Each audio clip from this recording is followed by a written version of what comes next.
Okay, Shawn, I have to admit I didn't watch all your video.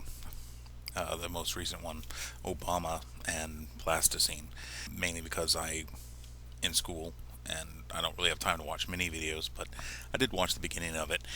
And again, you started off with a straw man. You're speaking about matter being finite, and that may or may not be true depending on how you define matter. Because the fact is, matter is an expression of some underlying nature of existence.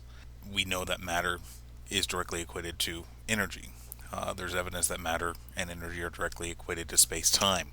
So, and you left energy and space time and dimensions and basically the quantum nature of reality completely out of your little apologetic speech. So, it's really where you're talking to. You're speaking on very, very simplistic terms about something that is complex when everything's taken into account, but may very well have the most simplistic underlying nature. Now, let's deal with some of your ideas. First of all, your plasticine model of Earth is, well, when it comes to modeling the formation of Earth, it wasn't a very good model.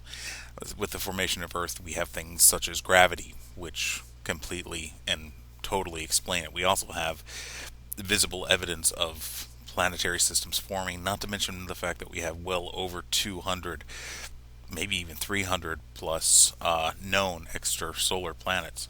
So we know planets form, and we know they form naturally. We know what the processes are. Let's get back to your little talk about the complexity of the universe and the complexity of God. What is the real nature of the universe? Well, we found out that it's much different than what we experience on a macro level. Things like space and time become blurred, they become less defined when you deal with them on a quantum level. The fact is, one of your older videos dealt with temporal recession, dealing with an infinite amount of time.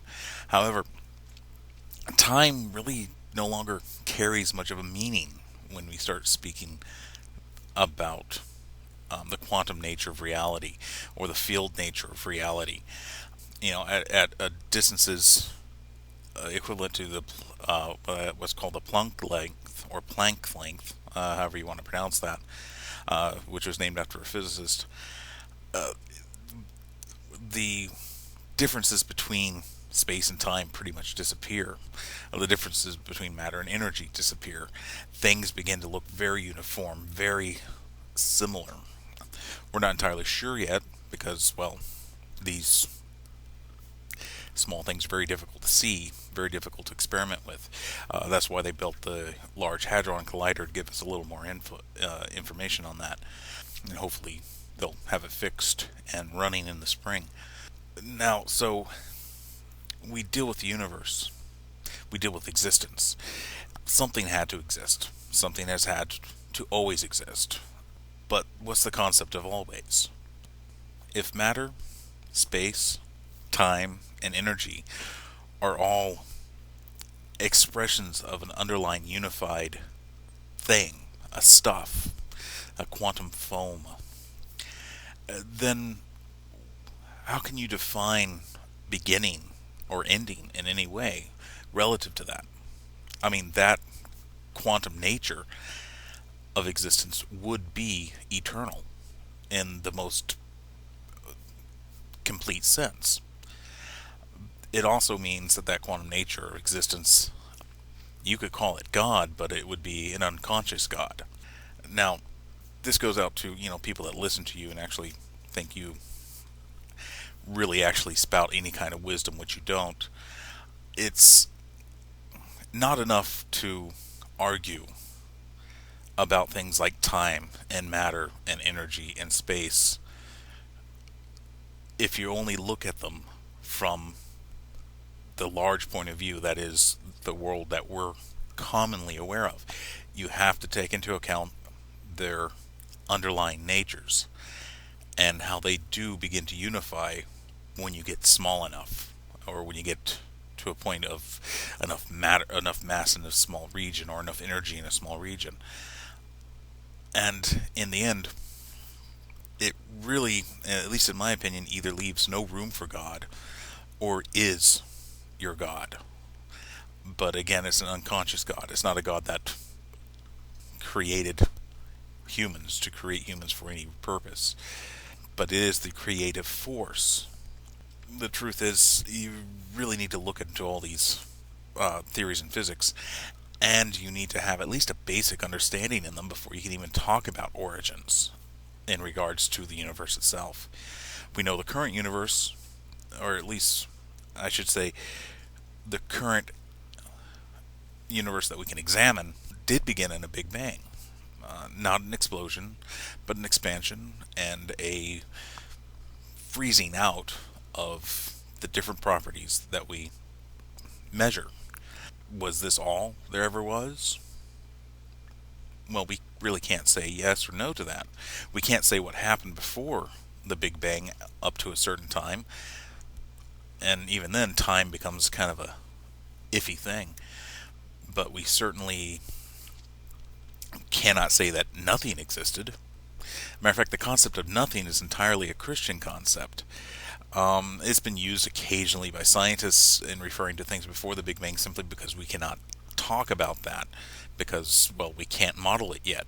We're getting better with theories like M theory, quantum field theory, things like that. But right now, it's not something that can be modeled. We don't have enough data to expand our theories to predict and to model what is there. So in the end, your entire argument from beginning to end is simply a straw man because you do not know enough about the science to talk to it. You do this too often, and it really just shows how the willingness to accept an answer, God did it, completely blinds you and stagnates you from actually learning about the science that we have discovered in regards to these things. That is the threat of your creationism. It stagnates the human mind, it stagnates the human spirit, it stagnates our knowledge, and would simply destroy humanity if allowed to run rampant as you creationists would like. So no, Venom Fang X, your arguments have no validity. Go out and learn the science. If you want to talk about origins of the universe, go learn quantum mechanics and relativity. If you want to speak on evolution, go learn about biology and learn it in detail. If you want to talk about the origin of Earth, the formation of Earth, then you better learn physics and you better learn geology. Otherwise, you really cannot speak to these things. The whole fight that you've had with Thunderfoot in the past about debating, well, he's right. There is no debate with you. I'm not debating with you. I'm simply putting this out there for other people to hear. The fact is, you are not debatable because you do not have the tools necessary to debate these things, to even argue these things. I mean, you thought there were dinosaurs in the Bible because it mentioned dragons. Yet, if you look into the Old Testament, they're mentioning jackals, not dragons. Also, they talk about ostriches instead of owls, as you find in the King James Version. Where do you get these things? Do you actually research them, or you just pull them off of a creationist website? Well, given your almost word-for-word recitation of Kent Hovind's boorish and idiotic strawmen, I'm beginning to think you simply pull them off a creationist website and you give them no thought whatsoever. If you believe God exists, try using the brain he gave you.